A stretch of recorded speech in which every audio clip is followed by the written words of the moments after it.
La bestialidad imperialista. Bestialidad que no tiene una frontera determinada ni pertenece a un país determinado. Bestias fueron las hordas hitleristas, como bestias son los norteamericanos hoy, como bestias son los paracaidistas belgas, como bestias fueron los imperialistas franceses en Argelia.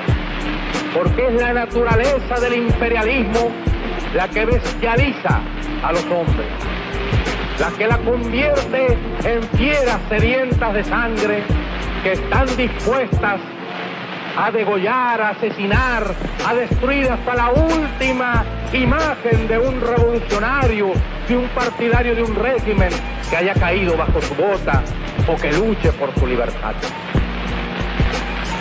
Y la estatua que recuerda a Lumumba, hoy destruida pero mañana reconstruida, nos recuerda también en la historia trágica de ese mártir de la revolución del mundo, que no se puede confiar en el imperialismo, pero ni tantito así, nada.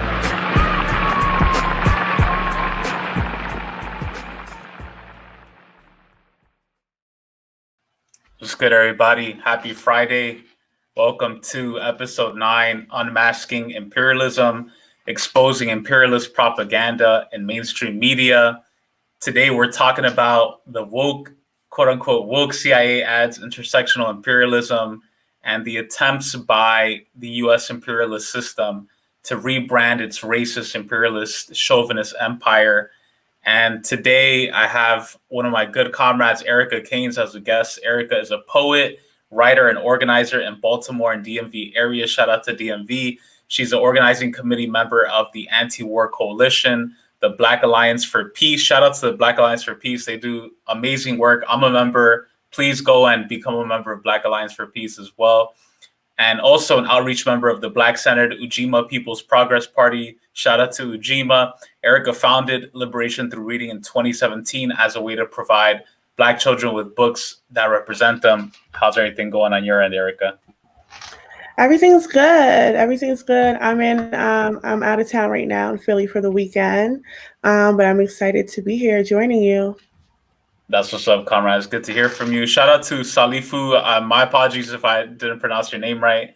Salifu Sase Mag for supporting, watching these videos. Really appreciate that. Shout out to everybody watching and listening, especially Black Alliance for Peace. I have mad love for Black Alliance for Peace. They do some really great work around internationalism and Black African revolution. And I think they were one of the first organizations, especially Glenn Ford and Black Agenda Report, to have a very revolutionary critique of identity politics, of intersectionality from a revolutionary Pan-Africanist Marxist perspective. Because the second you say that you're critiquing identity politics or intersectionality, you immediately get branded as being a right-winger. You immediately get branded as being racist, and not at all, far from it. If anything, we're coming at this from being Black, brown, colonized people, working class people who want the true liberation of our class and our people under a socialist global system that we're not going to find through capitalism and imperialism. And we have to cut through a lot of the bullshit, the BS that we're getting from especially the liberals, the Democrats, about integrating and a seat at the table and representation. And so that's what we're going to be talking about today, especially as it relates to this new wave of CIA videos, NYPD videos. I'm sure we've all seen them at this point, but it's important that we critique it from a revolutionary left socialist perspective, because a lot of the critiques have been coming from the right. And so it's good to really break this down from our revolutionary perspective. Before we get into talking about the CIA and some of these videos, maybe Erica, why don't you offer some of your thoughts on, now that Trump is gone? I think the last time I spoke with you, Trump was still in office. Trump is gone. We have Biden, who's a Democrat, who represents liberal imperialism. The liberal imperialists are at the helm of the empire. What are some things that you have seen in terms of the U.S. government trying to become more, quote unquote, intersectional and rebrand its empire? Yeah. Well, of course, thank you for having me. But as far as now that Biden's been in office and now the 100 days have come and gone, everything that we said would happen has happened, which is nothing of any benefit to us. But more importantly, the ways that the administration sort of came together under the push for representation really signaled that what we or how we understand intersectionality is really being muddled. And I always make the statement that the state always adapts, and we've seen that clearly as he was putting his cabinet together. And then you see in a particular class of Black people, positioning themselves for these, or petitioning themselves for these positions within the White House. Like, well, we helped you get here, so don't forget us.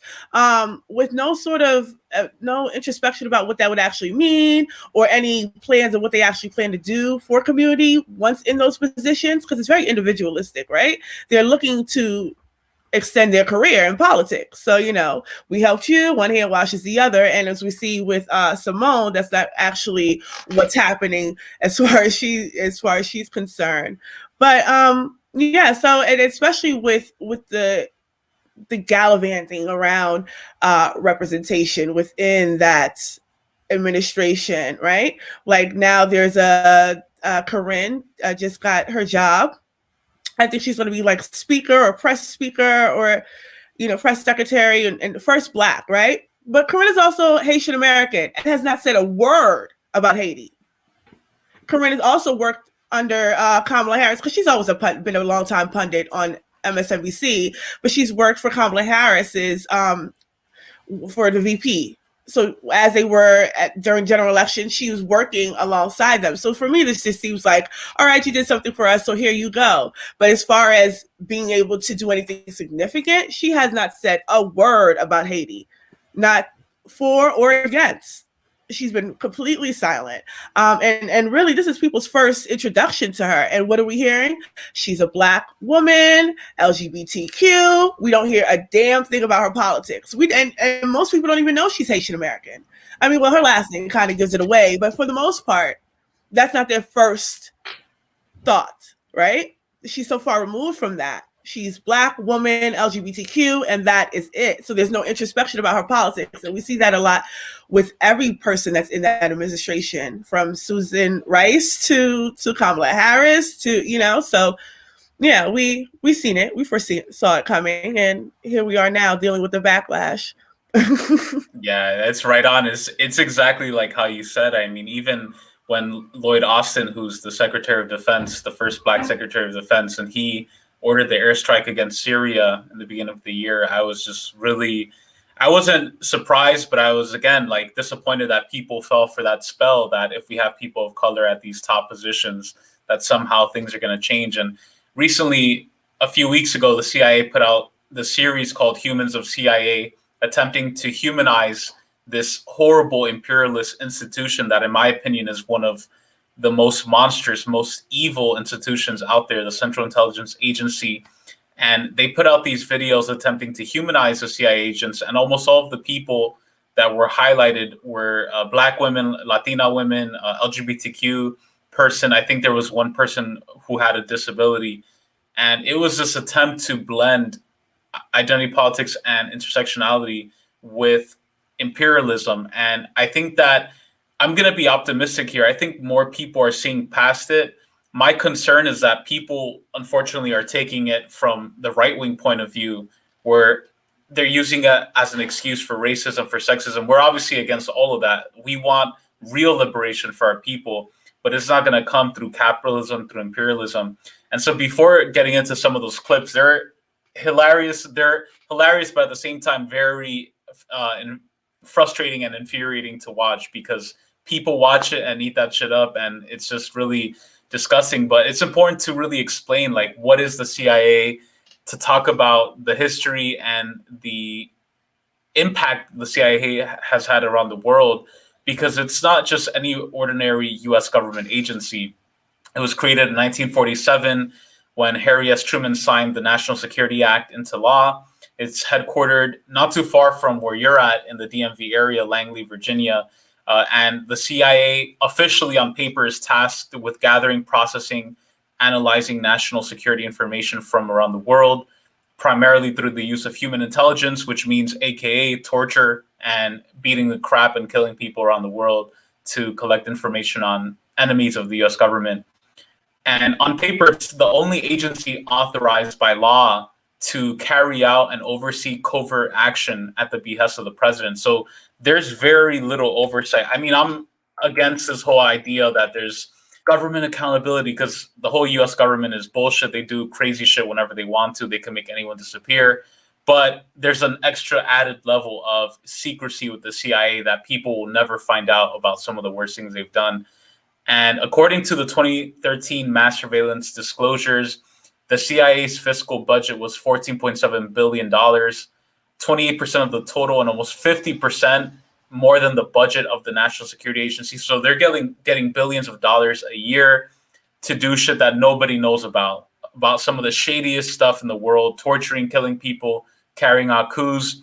And again, it was founded in 1947, and very quickly from that time period until today, they've done some really atrocious stuff. The Korean War, 1950 to 1953, killing at least 3 million people on the Korean Peninsula as the Korean people fought to liberate their country from US imperialism. The 1953 Iranian coup against Mohammad Mossadegh, the democratically elected prime minister who wanted to nationalize the oil of Iran. Between 1951 and 1956, supporting Tibetan right-wing separatists in China. And this is something that we're seeing up until today, people who believe that Tibet should be free from China and all of this. That has been supported by the CIA since the 1950s against the Communist Party of China. 1954, coup against Jacobo Arbenz, Guatemala. 1957, coup against Sukarno in Indonesia. 1960, the assassination of Patrice Lumumba in Congo. 1961, the Bay of Pigs invasion against Cuba. 1964, coup in Brazil against President Goulart. 1965, coup against Juan Bosch in the Dominican Republic and the US invasion. In 1975, the CIA funded the Angolan UNITA, which was the ultra-left opposition to the MPLA being the Revolutionary Liberation Movement of Angola. CIA, of course, supported the opposition and the pro-Portuguese forces. 1979, supporting the Taliban in Afghanistan against the Soviet Union and the socialist government, supporting the Contras in Nicaragua against the Sandinista revolution. I could go on and on and on. The list is way too long, but you see the point. Basically, the CIA is not a force for good. The CIA has been involved in the torture, killing, murder of Black, brown, colonized people all over the world, and it's nothing to celebrate. So I'm listing this to keep this in mind because I think a lot of young people especially are unaware of just how disastrous the CIA is. So it's not something to celebrate. Before we get into playing the first clip, Erica, what do you think overall about the CIA? Do you feel like a lot of people even know what it does? I don't think people are fully aware of the extent of it, but primarily because people are fully aware of the extent of revolutions that have occurred, right? Or are those revolutions have been distorted, or the histories of those revolutions have been distorted. But people talk about Che Guevara, they leave out CIA, or they talk about Maurice Bishop and don't mention the CIA. Thomas, right. So the CIA has been major in all of these sort of revolutions and sort of suppressing these revolutions, even to this day.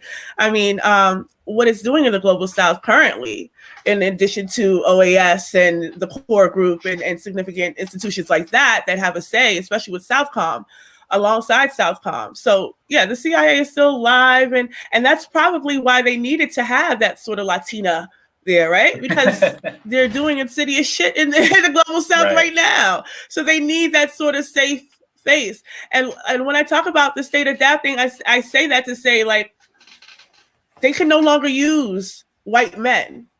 Mm-hmm. Like, we have a averse reaction now, like, to cis white men. Like, no, we are, so now it's like, well, that's not going to work.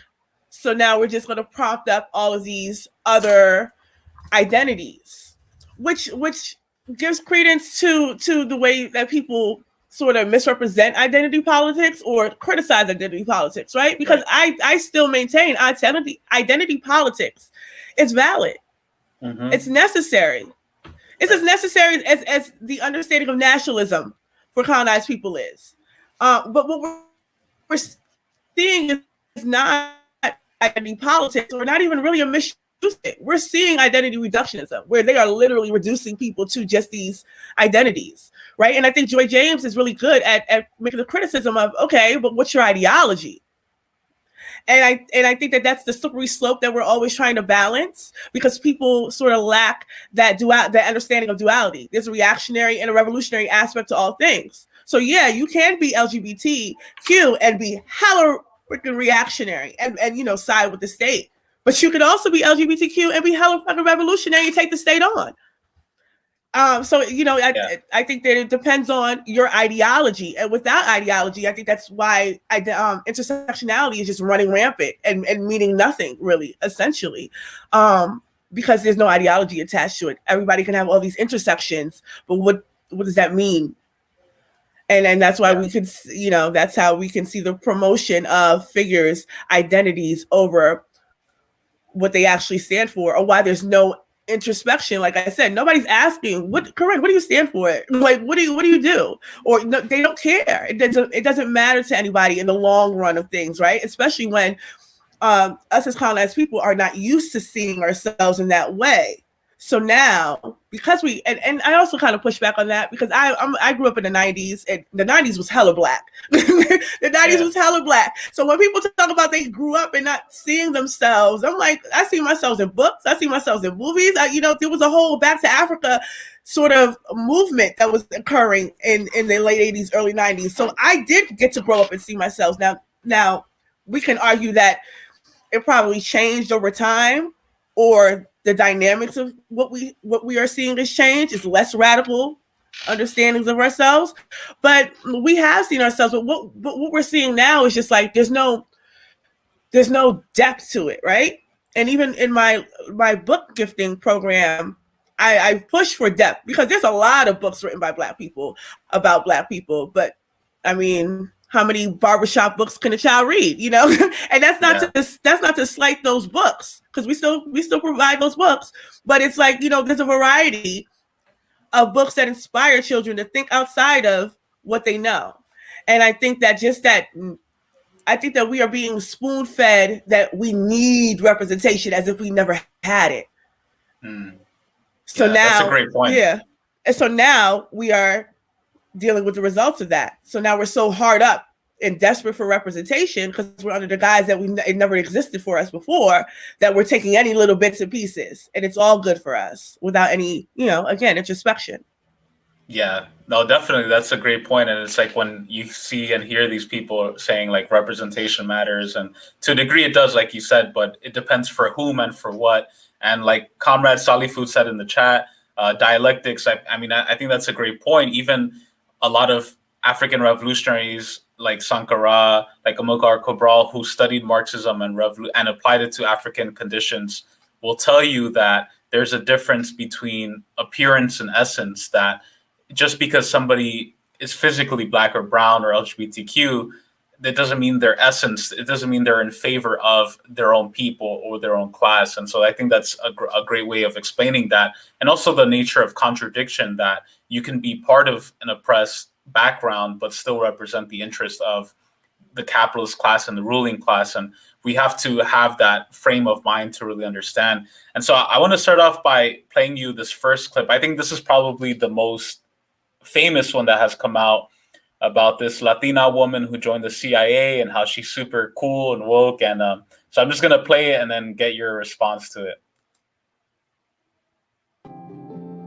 When I was 17, I quoted Zora Neale Hurston's "How It Feels to Be Colored Me" in my college application essay. The line that spoke to me stated simply, "I am not tragically colored. There is no sorrow dammed up in my soul nor lurking behind my eyes. I do not mind at all."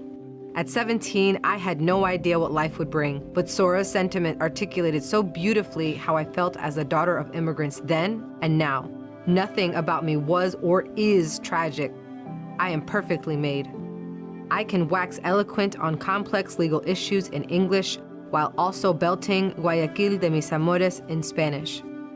I can change a diaper with one hand and console a crying toddler with the other. I am a woman of color. I am a mom. I am a cisgender millennial who's been diagnosed with generalized anxiety disorder. I am intersectional, but my existence is not a box-checking exercise. I am a walking declaration, a woman whose inflection does not rise at the end of her sentences, suggesting that a question has been asked. I did not sneak into CIA. My employment was not and is not the result of a fluke or slip through the cracks. I earned my way in, and I earned my way up the ranks of this organization. I am educated, qualified, and competent, and sometimes I struggle. I struggle feeling like I could do more, be more to my two sons, and I struggle leaving the office when I feel there's so much more to do. I used to struggle with imposter syndrome, but at 36, I refuse to internalize misguided patriarchal ideas of what a woman can or should be. I am tired of feeling like I'm supposed to apologize for the space I occupy rather than intoxicate people with my effort, my brilliance. I am proud of me, full stop. My parents left everything they knew and loved to expose me to opportunities they never had. Because of them, I stand here today a proud first-generation Latina and officer at CIA. I am unapologetically me. I want you to be unapologetically you, whoever you are. Know your worth. Command your space. Mija, you're worth it. Oh my God. So that's I'm sure you all have seen it, but we haven't seen it together as a community to really critique it. But that shit was corny. The music was corny. She said all the buzzwords, but I don't know. What'd you think, Erica? I actually haven't seen it in full. I've seen like the 20-second, like, you know how they allow in the little social media time lots, which was bad enough. But I didn't know the extent. I mean, the walking down the hallway with all the white men, like, you see what I'm saying? Like, you know, cis white men is over. Like, they can't represent the state anymore. Cis white men have been canceled. So now we have to look towards, you know, I mean, that shirt was a lot. It was a lot. She did a lot. And then, you know, I don't really know what to say. I mean, but you know what? I do want to raise this point because someone did raise this point, and I did go back and ask, you know, comrades, members of Black Alliance for Peace about this, because I always talk about Zora Neale Hurston. She wrote a book, like a anthropology book, connecting South Florida to Jamaica to Haiti.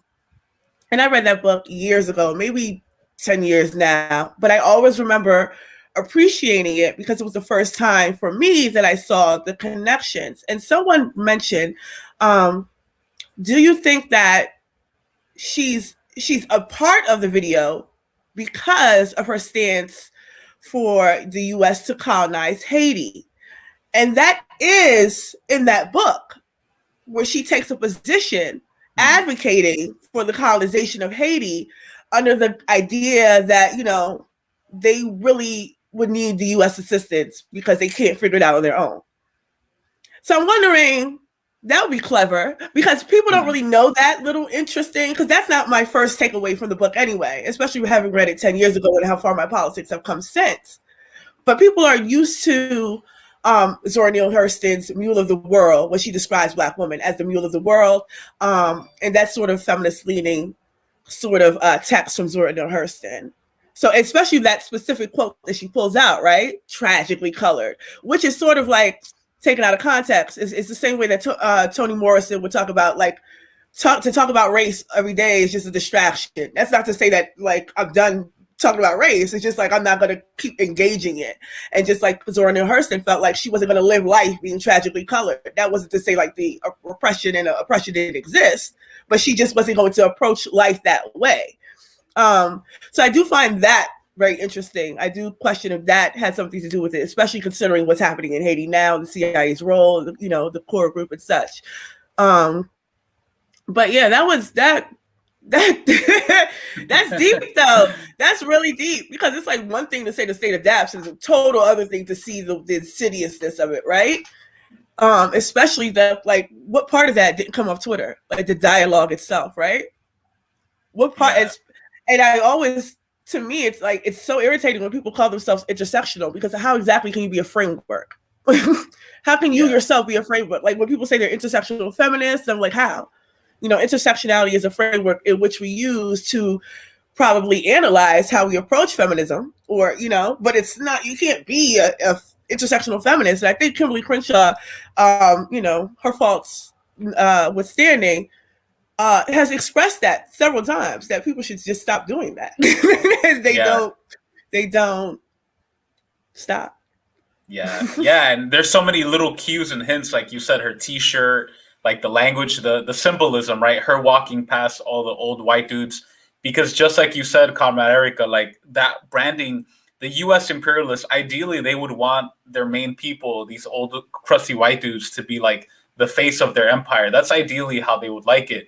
But because their propaganda war has failed for the past 40, 50 years to a larger degree than it has in the past, and they need to adjust. They need to, like you said earlier in the beginning of the stream, imperialism and capitalism constantly needs to readjust and reappropriate new oppressed and colonized people as the face to continue to keep up this illusion of the quote unquote American dream. For example, in the Roman Empire, they had this concept called the noble lie, which is what they would tell oppressed peoples in parts of the Roman Empire in Africa and the Middle East, that anyone can aspire to enter Rome. Everyone could aspire to be a patrician, a Roman patrician.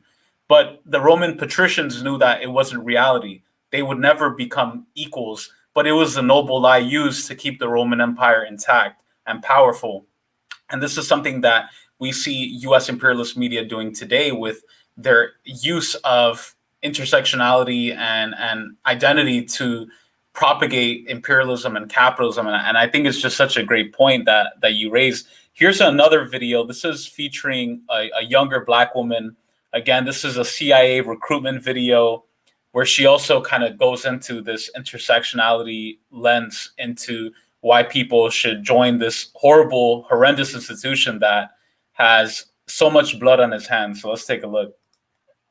Like so many in this profession, I can almost draw a straight line to the attacks on September 11th.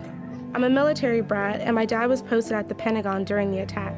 I vividly remember my mom doing her best to distract my sisters and I as we waited to hear if my dad was still alive. The message he left on the answering machine to tell us that he was safe after borrowing a stranger's cell phone stayed on our machine for years and was often a regular reminder of how blessed we were to still have him. Others were not as fortunate to see their loved ones return home, and I think my interest in foreign affairs really just evolved from there. I joined CIA almost straight out of college, when it can be a challenge to speak up when you're younger and adjusting to workplace norms, especially in such a unique environment. Then adding to that are the social challenges both women and people of color face, so it really just became a balancing act from there. I struggled to feel included, but I was lucky to have a senior analyst recognize others' sometimes exclusive behavior. And as an ally and genuine mentor, she encouraged me to pursue new opportunities, and every day I feel more empowered to speak up. It is not enough to just say that CIA values people from diverse backgrounds and diverse abilities. We have to challenge ourselves and commit to regularly questioning, how do our actions actually embody those values? In many ways, I think CIA is a microcosm of the world. The same societal issues that we grapple with outside of these walls don't just cease to exist once we enter the building. What is critical, and what gives me optimism that we are moving in the right direction, is that there are people here who recognize that and are holding CIA as an institution accountable for the diversity and inclusion that it champions.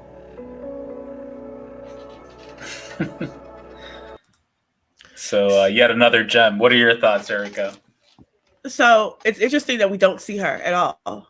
Right. In the ways that we see, like we see the Latina woman, we see her the entire time. But we don't see this Black girl. So I wonder what that is. Is that to Right. Then you just see her braids, like Max saying, we see the braids, so we know she's Black, right? But but they don't show her face, and I wonder if that's like some sort of like, it could be any Black woman could aspire. And I think that it's real. It's so gross that they sort of dance around what the CIA does. They don't ever they don't tell you what you're joining or signing up to do, except for being like another key person to their diversity, expansion. But they're not telling you what you're signing, join the CIA so we can, they're not even faking the funk, bring democracy to the world. They're not saying any of that. They're just straight sticking to diversity. We just want to diversify. And I do like that my comrade Salifu also mentioned that they're discussing joining the CIA like it's joining an organization and not an institution, especially in a time where we're currently join an organization. And then they're like, yeah, just join the CIA. So I do, but but I'm not really the person to deeply analyze these things. I up on my bell hooks as far as, it's deeply, we should be critical of what we consume. So I do try to look at things with a third eye, but I know there's people that are this is their bag, that they look at these and study the way that media consumption or media is a tool of the state. It's the longer arm of the state. But I'm just more interested in why don't they show her face? Yeah, that was really odd. They just used the features that you can tell, they use her hands, they use her hair, she was reading the book, and it was just really odd. But it's just another example of they really don't give a fuck about the actual people. They just care about the bodies and the features. And even for the Latina woman, I don't know, it was just, I think her segment was probably the most odd, because she was just completely I don't know, just her vibe. It just seemed totally I feel like she was more into it. She was kind of somebody who was spearheading the campaign. And I don't know, it was odd. But there's this other one that I wanted to show you. This is a white dude, but he's LGBTQ. So it's interesting to see what he has to say. So let's play this one. I wanted to be a librarian the first time I set foot in a library. I was always a little different, even at that age, and libraries offered a safe, quiet space where I could find tens of thousands of escapes into worlds of fantasy, mystery, and intrigue. After finishing college, I entered the workforce as a middle school librarian, where I was able to bring that dream full circle and match my students with the perfect books. Now, I get to experience that same type of fulfillment in a very different way here at CIA. I love my job because I have no idea what type of research question is coming through the door next. It might be as simple as an HR officer needing to clarify a law, or as complex as an analyst needing to help identify something they saw in a video still. There's something incredibly rewarding about knowing you are having a very real impact of potentially global proportions. As an agency librarian, I work to ensure that our collection and services are matched up with what CIA needs. Not only am I involved in the acquisitions of journals, books, and countless electronic resources, I'm also encouraged to curate special collections that challenge expectation. Recently, I brought in our intelligence gaming collection to give officers unique opportunities to practice skills they need in their various roles.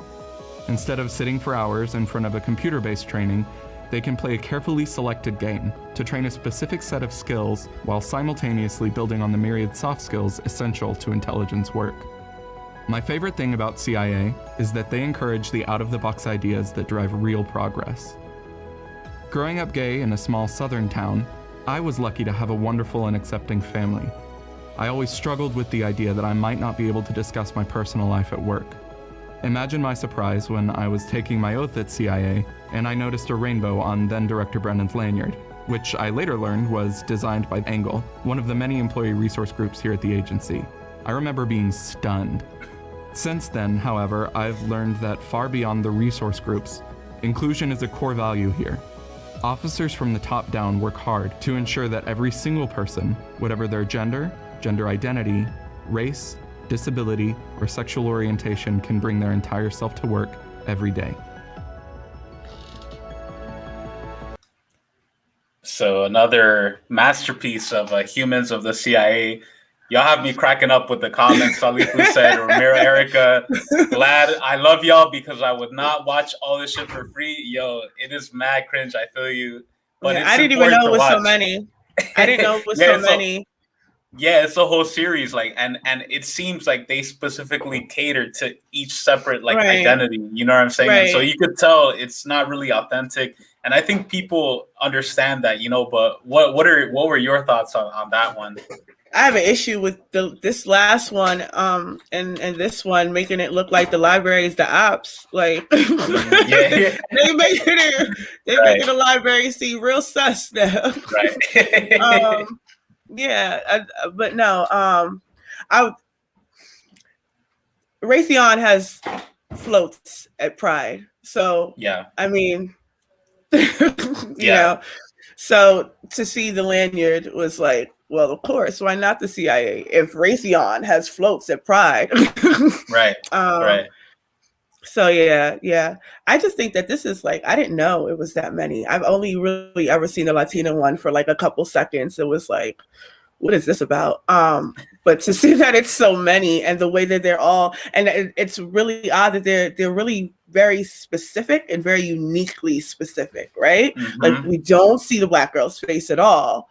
We see his face, but there's like an emphasis on, the everyday person can do it. Like, they just whoosh me in from the public library. Right. So you can just bring any kind of skills to the CIA, So which is like, it's a lot. And again, not talking about what they do. Okay, you're pulling files, but not it's just a genuine thing. So yeah. And it's interesting because even within like the LGBTQ movement, we can't forget that the first fighters, the biggest fighters of the LGBTQ movement in the 60s and 70s were communists. A lot of communist, anti-imperialist, LGBTQ, Black, Puerto Rican, Mexican people in New York, in San Francisco, who were communists, who were revolutionaries, like Stonewall. We can't talk about Stonewall without talking about the role of communists, of revolutionaries. And it just it's so unfortunate to see that because the LGBTQ movement has such a radical base, and grassroots, and origin, and it's like to see that the radical anti-capitalist, anti-imperialist root of it removed, and for that to be co-opted for imperialism is just insane. Because if we were to talk to people who were in that movement in the 60s and 70s, like they would be ashamed, they would be disgusted. Yeah, I think like even through her last year, Sylvia Rivera was still going to Pride cussing people the fuck out, like not with it. But yeah, and a lot of the anti-gay legislation and policies were definitely coupled with anti-communism policies and legislation. Like those two weren't separate, but a lot of, so we can't separate those, and we can't, break apart the origins of STAR, organizations like STAR and revolutionaries like Marsha P. Johnson, who had that socialist-based understanding, people's first understanding, that significantly different from how we see Pride, that now allows police officers, but for that same thing, right? We understand policing trying to diversify, right, with community policing, and police officers are in Pride as well. I mean, I think that the CIA, they have fine-tuned it. I think they have perfected it, but this has been something that we've been seeing. I mean, the majority of ICE workers happen to be, Hispanic or Latino, exactly. There's an influx of Black police officers for that community policing because we are told, the best way to handle these situations are people that look like us. We'll be the people to deal with our people, sort of thing. And that's how it's positioned to us. So I don't think that this is something that's like brand new, but I think that this is the most sophisticated that I've ever seen it, where if you are in high school and looking for a route to go, and you are just stumbling across a Bell Hooks or Kimberly Crenshaw, or or you're finding these women primarily through the same avenues that a lot of us were introduced to these women, through liberal gatekeeping, because a lot of how we were introduced to a lot of these feminists that we understand and know now, has avoided speaking about their anti-imperialist stances or their anti-capitalism and just focus mostly on the antagonisms between men and women that they try to struggle through, right? And then, so if you're a high school student or in college looking for a career base and you've been introduced to these women the same way a lot of us have been introduced to these women, removing their ideologies completely. Like, it blows my mind that people could talk about Audre Lorde and separate her from the Combahee River Collective, who coined the term identity politics, you know? Like, Audre Lorde she was a member of that. So it always blows my mind that people are able to do that and continue to do that, as if the Combahee River Collective was just this one group and Audre was here, and, you know, they did things, they talked a couple times, but it was nothing deep. You know, that's how people carry or talk about these two. So for me, I feel like that's why it's so palpable now, because we're not even introduced to the histories of the people that they're quoting and you know, in real ways.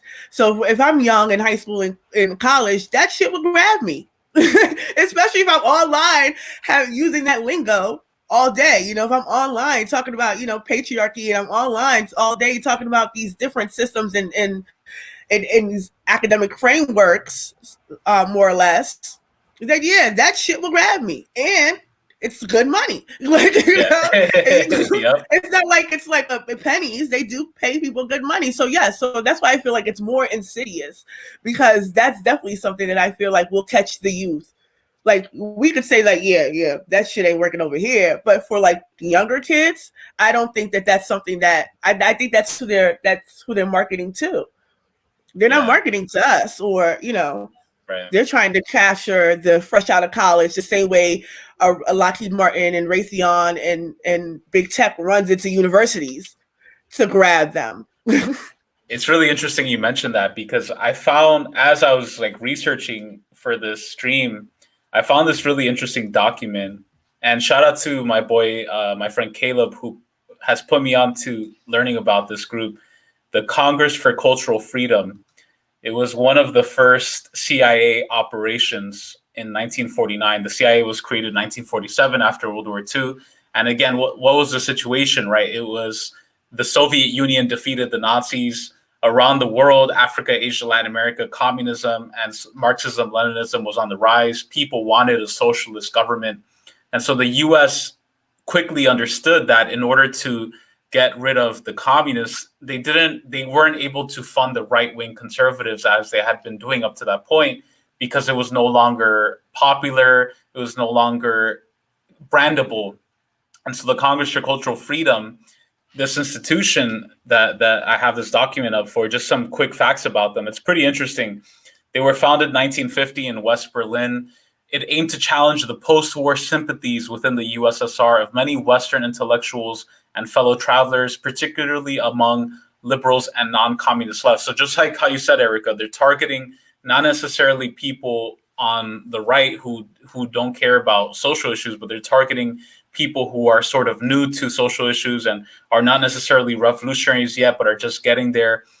At its height, the Congress for Cultural Freedom had offices in 35 countries, mainly in the Eastern Bloc and the socialist countries. They held postmodern art exhibitions.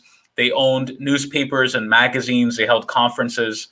And this quote here that we have at the top, it's by Sidney Hook. Sidney Hook was actually a Trotskyist, which is really interesting. And obviously there's some ideological interesting stuff about Trotskyists who a lot of times oppose Black nationalism, Black revolutionary movements, who support a more racist, European-focused socialism. And Sidney Hook said, "Give me $100 million and 1,000 dedicated people, and I will guarantee to generate such a wave of democratic unrest among the masses. Yes, even among the soldiers of Stalin's own empire, that all his problems for a long period of time to come will be internal. I can find the people." Sidney Hook, 1949. So this is, again, like somebody who considered himself to be on the left, who was a Trotskyist, who worked for the CIA. He helped Trotsky actually get some charges, get rid from him from the U.S. government. And in 1967, the Congress for Cultural Freedom was renamed the International Association for Cultural Freedom.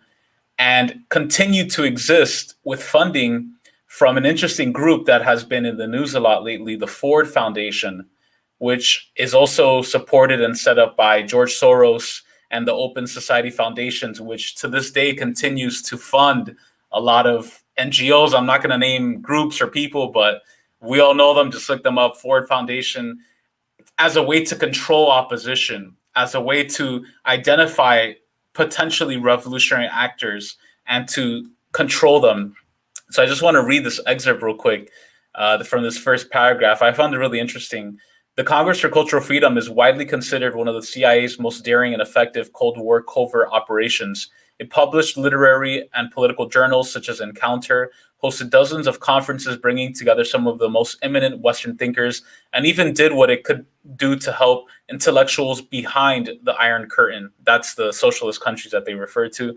Somehow this organization of scholars and artists, egotistical, free-thinking, and even anti-American in their politics, managed to reach out from its Paris headquarters to demonstrate that communism, despite its blandishments, was a deadly foe of art and thought. Getting such people to cooperate at all was a feat, but the Congress's administrative secretary, Michael Josselson, kept them working together for almost 2 decades until the agency arranged an amicable separation from Congress in 1966.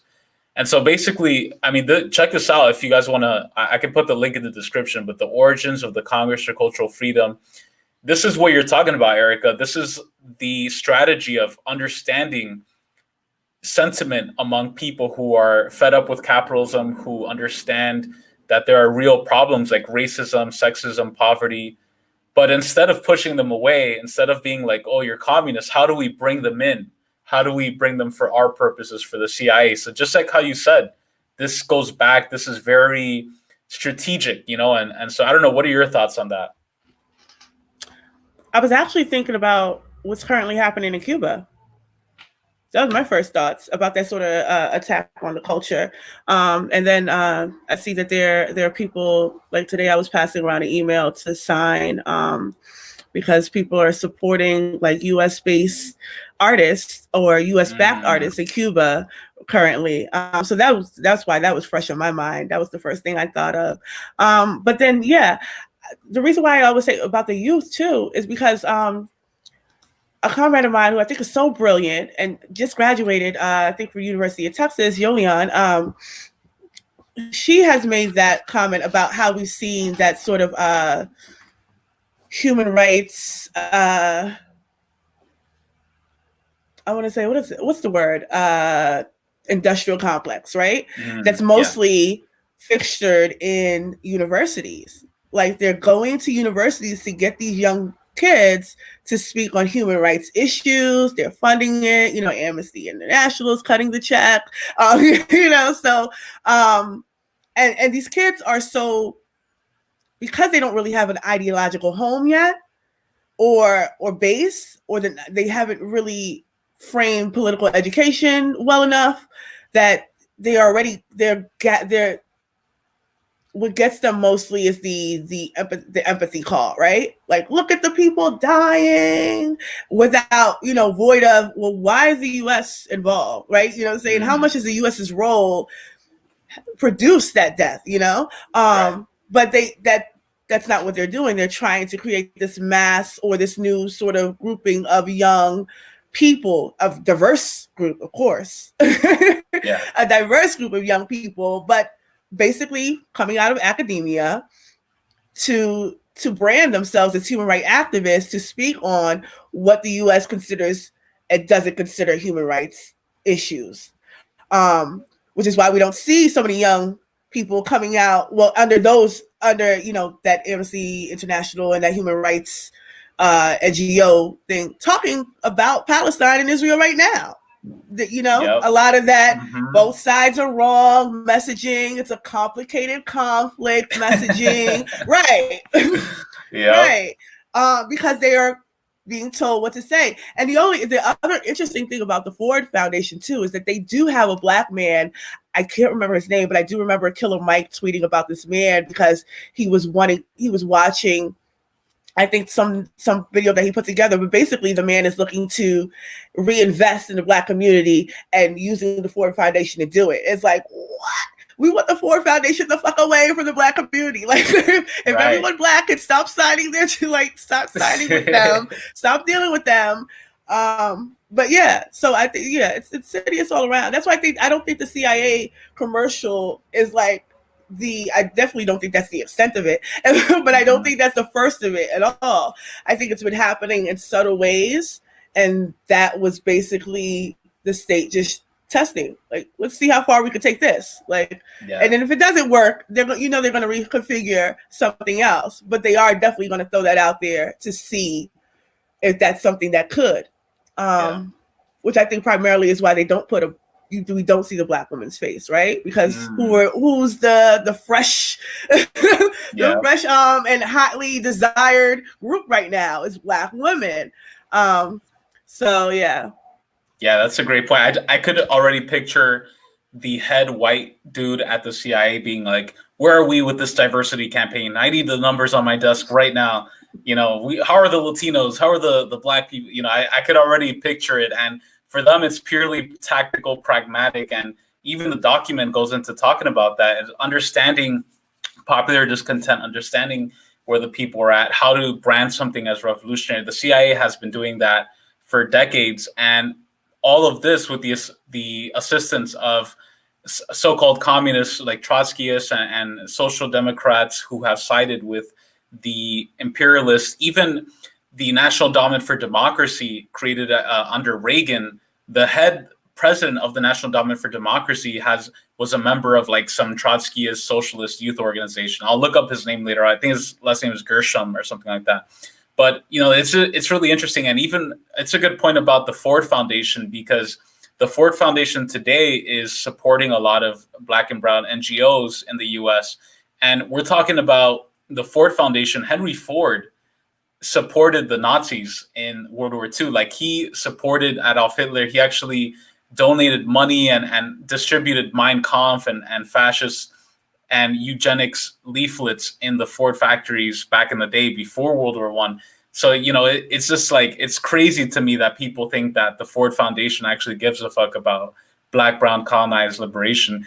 There's one more video. I'm glad you mentioned the cops, because this is also connected. And people who experience and are impacted by police brutality are also victims of imperialism, because police are the domestic representation of U.S. imperialism against Black and brown nations and communities in the U.S. They are occupying, invading forces in Black communities, and the police play a big role. And so there's this ad by the NYPD that I want to show you, Erica, and get your thoughts, because it's pretty similar to the CIA stuff.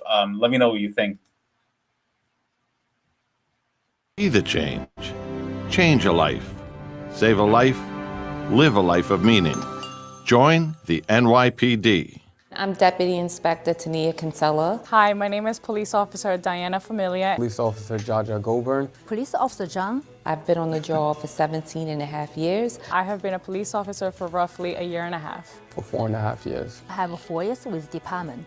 From a young age, I was told to always do everything possible to give back to your family and community. And being a police officer allows me to do that. With my previous job, I was helping children, and I found a lot of joy in that. So I decided to join the police department and broaden my horizons. I was a young girl that grew up in the South Bronx, and I remember seeing the cops helping people, and I wanted to be them. I wanted to help people. I wanted to help the people that look like me, help New York City. I grew up in a law enforcement family.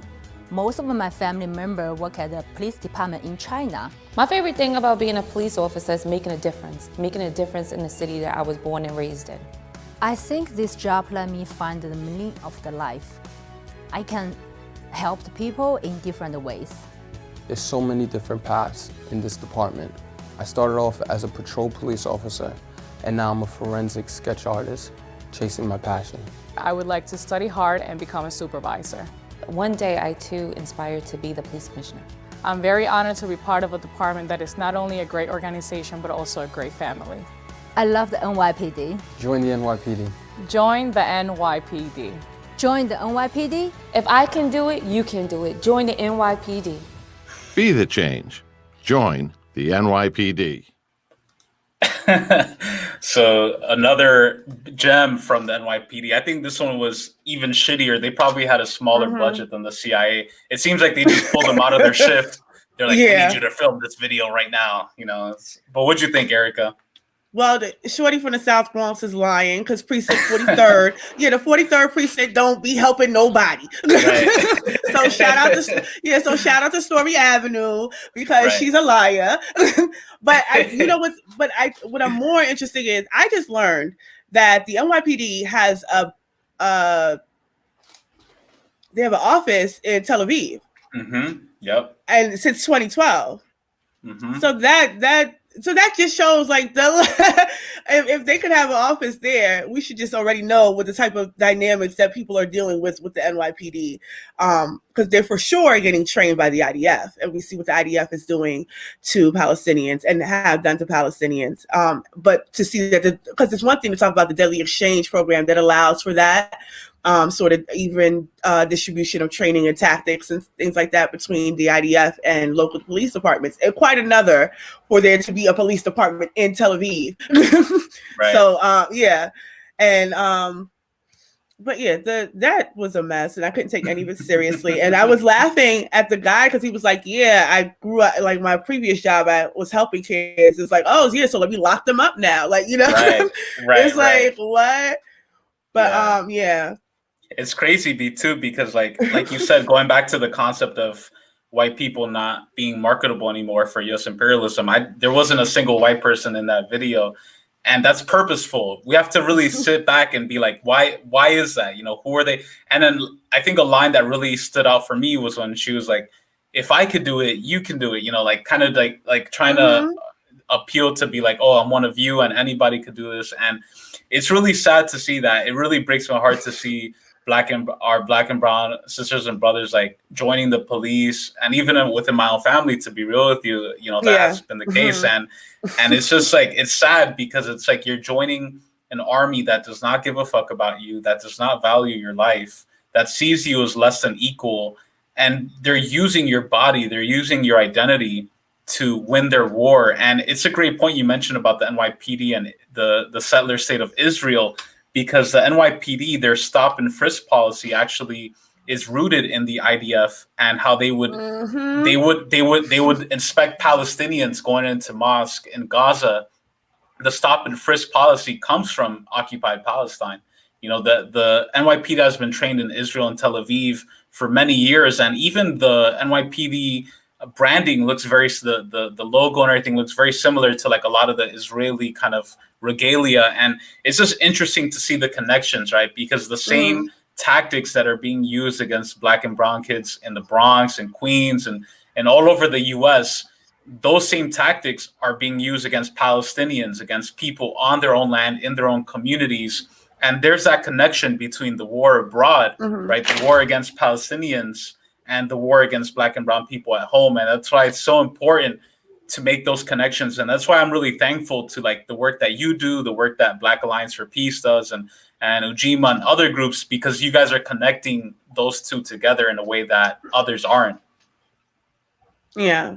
I think that it's very, very important to make those connections, especially in the ways that people are either misusing or being provocative in use of imperialism, trying to mock its use or make it like people have all of a sudden decided that imperialism is a thing, right? And not that this is the history of many, many scholars and many organizers and many revolutionaries have already, they knew about imperialism and have dissected it and analyzed it before we were even thoughts. And, so all we have done is just picked up those blueprints essentially and trying to figure out or map materially, where are we now? How far have we come? Because if George Jackson can have said this shit in the 70s and the 60s and the 70s, then, and we're still saying this shit in 2021, then obviously there needs to be a deeper, either the state is far more organized than us, or there needs to be more political education. But because we are out organized, and I want to always maintain that we are very much out organized. When the CIA could do shit like that, right, we are out organized. But I'm also with the NYPD and the IDF. There was another point that I wanted to make about the both of them. Yes. Over the summer, last summer with the George Floyd protest, the defund the police was a big call. But the defund the police went nowhere in New York City. Like, it didn't move an inch, despite how much people were making that noise. But we got to remember that New York City and New York State as a whole was the first state to outlaw criminalize BDS. Right. So why would they give in to defund the police? You see what I'm saying? And all under Cuomo. And Cuomo's still there, and under the current mayor as well. So these are connections that we always have to make. So when Black people always do that, what the Palestinian movement have to do with us, it's like, let's not even focus on the Palestinians for a second, and let's look at the connections of settler colonialism and what is settler colonialism doing to each of us. Because that's what we need to be focused on. It's not so much because once we make this a thing about the Palestinians, the people start injecting a whole bunch of shit that doesn't make any sense, or it's not even necessary to the argument or necessary to a unified position of solidarity. If we are all affected by settler colonialism and imperialism, then that should be the base in which we understand, and that should be the base in which we move. And we can struggle through that along the way, but there has to be some fucking understanding that there needs to be a unity, because look what the CIA is doing. They're going to continue to grab each of us from our perspective, marginalized communities, to further push that divide, right, or further create it. Yeah, that's a great point. And even real liberation will be through revolution, through socialism, through the unity of Black, brown, colonized people against this empire, through internationalism, through supporting each other in these times as the empire crumbles. And it's great that you're piecing everything together, and especially with children. I mean, I think the work that you do with like liberation through reading is really cool, because you're introducing, because these, like you said, right, if you show these CIA videos and NYPD videos to kids in the hood who are just beginning to become socially conscious, they're going to be like, oh, cool, like that's really interesting. Let me find liberation through that. But by providing these revolutionary books and content, you're steering them in the right direction in a way toward revolutionary activism that completely dismantles the system that has oppressed them to begin with, which is capitalism, colonialism, imperialism. And so I think the work that you do is really dope. But Erica, it's been a pleasure talking with you as always. I love talking with you and going over this imperialist propaganda. It's fucking hilarious. I was cracking up at even your expressions. And it's really an honor. Again, Erica is a poet, writer, organizer in Baltimore and DMV area. She's an organizing committee member of the Anti-War Coalition. Black Alliance for Peace. Shout out to Black Alliance for Peace. Please sign up for Black Alliance for Peace. I'm a member as well. And the Black Centered Ujima People's Progress Party. And please support liberation through reading, a great project. Erica, thank you so much, and I'll talk to you soon. Thank you. And I want to say, dope documentary, very dope. The editors of Hood Communist watched it, and we really, really enjoyed it. So I appreciate that. Thank you so much, Erica. I'm glad you guys liked it. Peace out, Erica. Take care.